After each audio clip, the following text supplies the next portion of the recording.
Welcome to Not Milk Never Milk. Subscribe if you're lactose intolerant. In this video, I will explain how to remove your Ford F150 front bumper. First, gather all necessary tools like a socket set, wrenches, and a pry bar.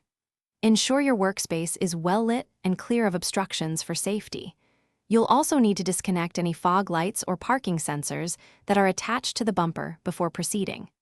This preparation makes the entire process much smoother and safer for you.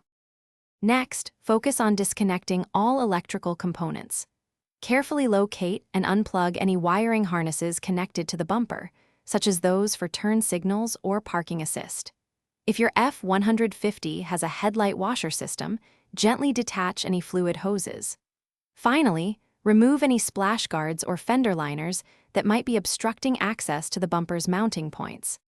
Now it's time to tackle the main mounting bolts.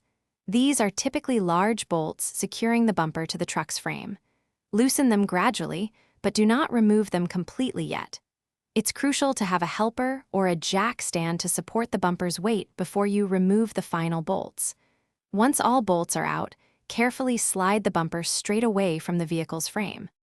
Once the bumper is off, take a moment to inspect the frame and mounting points for any signs of damage or corrosion. Clean any debris before storing the bumper in a safe place where it won't get scratched or damaged. Remember, proper storage protects your investment.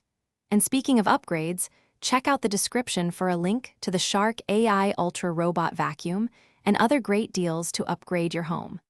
It's a fantastic way to keep things tidy.